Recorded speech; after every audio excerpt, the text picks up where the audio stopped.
Okey, cikgu masuk kepada tarif.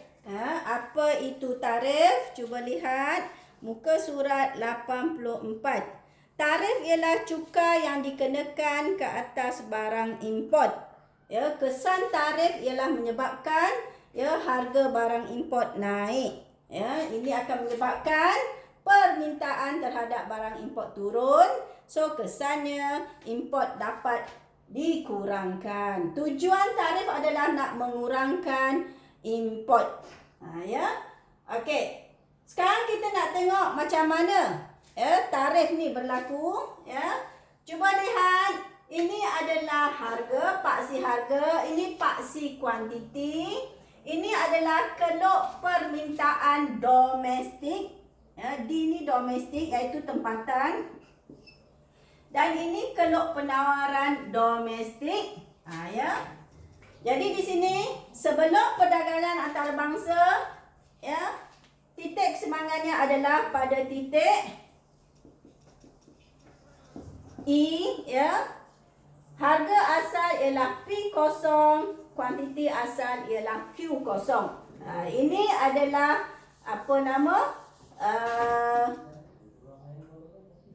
urus niaga dalam negara. Permintaan dalam negara, penawaran dalam negara. Katakan barang ni adalah kereta Proton. Contohlah kereta Proton. So ini adalah keluk permintaan bagi kereta Proton dalam Malaysia. Dan ini keluk penawaran bagi kereta Proton di dalam negara Malaysia. Ini harga Proton dan ini kuantiti Proton sebelum perdagangan antarabangsa. Apabila kerajaan melakukan perdagangan antarabangsa. So kita import kereta, kita import kereta. So keluk tadi akan beralih daripada SD ke SW. SW.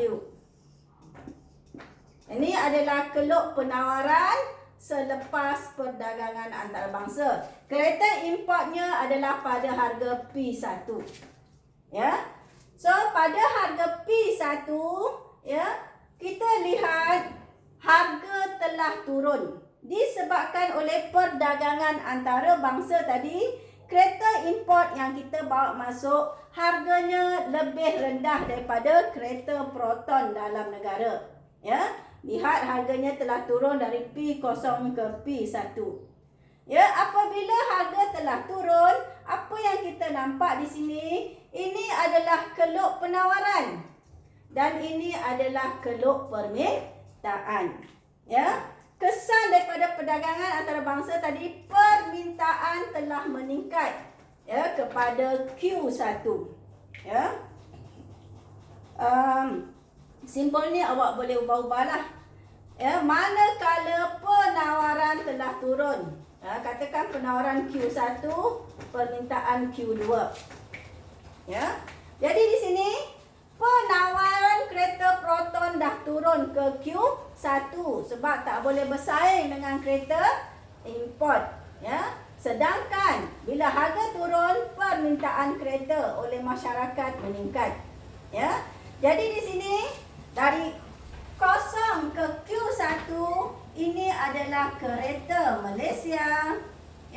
Manakala Q1, Q2 ini adalah kereta import. Oleh kerana Proton tidak dapat menawarkan banyak kereta, maka masyarakat kita membeli kereta import yang harganya lebih murah. Cuba lihat, import telah berlaku sebanyak Q1, Q2. Jadi selepas perdagangan antarabangsa, apa yang kita nampak kesan dia? Yang pertama ialah harga turun. Dari P0 ke P1. Kemudian macam mana dengan kuantiti?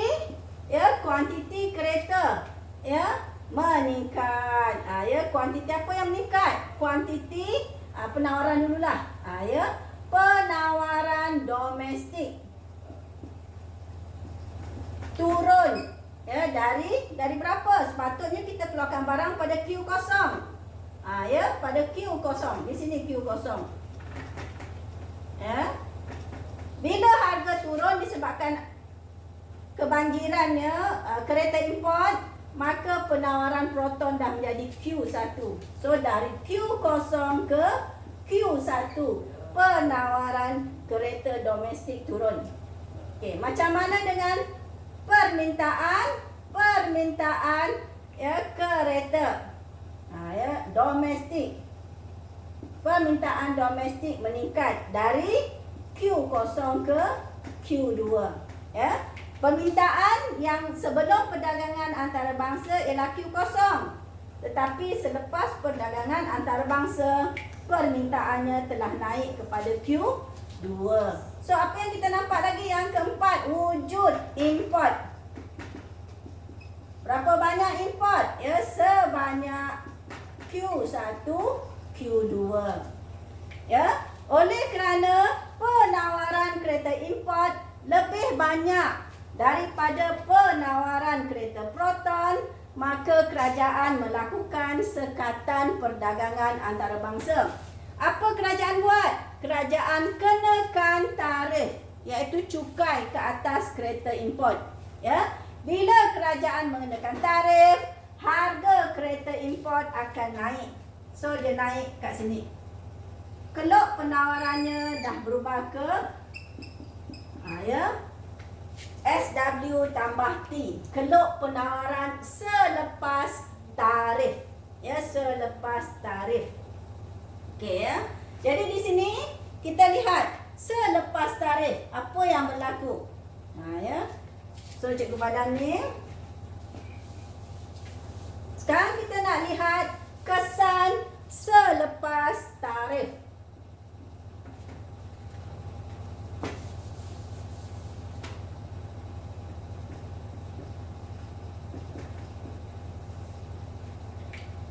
Okey, yang pertama sekali, kesan selepas tarif ialah harganya telah naik. Ya, sebelum tarif P1, selepas tarif menjadi P2. Harga naik. Ya.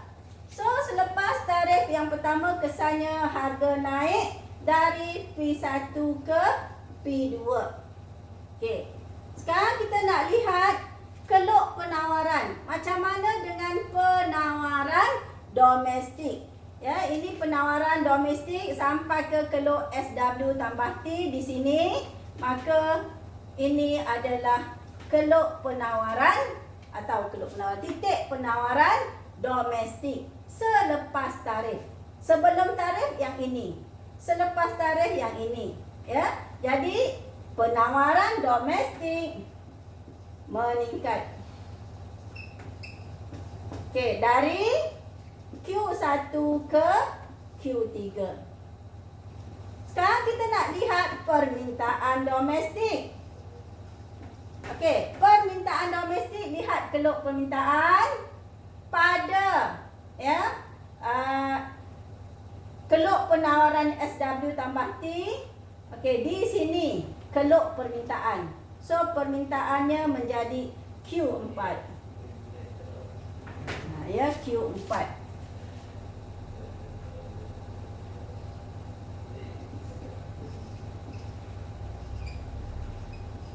Ya. So sebelum tarif, kita lihat ini permintaan. Sebelum tarif, permintaannya di sini. Ya, Q2. Selepas tarif, harga naik, dia pergi ke sini. So ke Q4. Jadi apa yang kita nampak? Menurun. Permintaan domestik menurun dari Q2 ke Q4. Ya, Q2 ke Q4.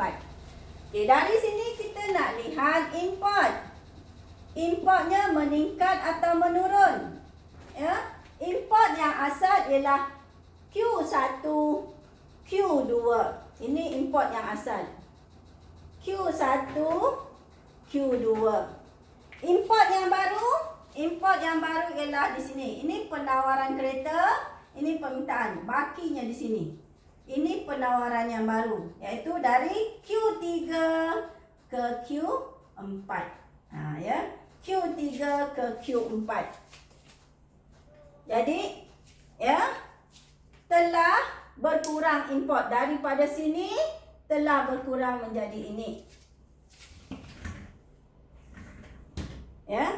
Jadi kuantiti import telah menurun dari Q1, Q2 kepada Q3, Q4. Ya. Memula ini adalah import. Sekarang dah berkurang menjadi ini. Ya. Okey. Apabila kerajaan mengenakan tarif, maka wujudlah hasil cukai. Ya, hasil cukai kerajaan. Banyak mana hasil cukai? Sebanyak import yang baru. Import yang baru yang mana? Q3, Q4. Ya, sepanjang kenaikan harga dari P1 ke P2, iaitu ini. Kawasan segi 4 berlorek ini adalah hasil kerajaan. So, wujud hasil kerajaan. Hasil cukai ya. Wujud hasil cukai. Ya. Sebanyak P1, P2, Q3, Q4. Ya, sebanyak kawasan ini. Jika ada data boleh kira dah. Ya, luas segi 4 ini itulah jumlah hasil kerajaan. Ya. Okey, dari sini juga ya kita boleh melihat yang keenam, cikgu padam ni sikit ya. Yang keenam, lebihan pengguna. Daripada rajah ini juga kita boleh melihat lebihan pengguna. Ya, lebihan pengguna dah belajar dah dalam mikro, iaitu segitiga lebihan ya. Daripada pembelian kita. Ya. Harga beli dengan harga sebenar. Okey. Lebihan pengguna sebelum tarif ya, sebelum tarif adalah sebanyak ini. Segi 4 ini. Ya, cikgu tulis pakai pen biru. Katakan P A P1. Segitiga ini adalah lebihan pengguna ya sebelum tarif. Oleh kerana harga naik ke P2, maka lebihan penggunanya dah semakin kecil segitiganya. Bermaksud lebihan penggunanya telah menurun. Ya, dari P A P1 kepada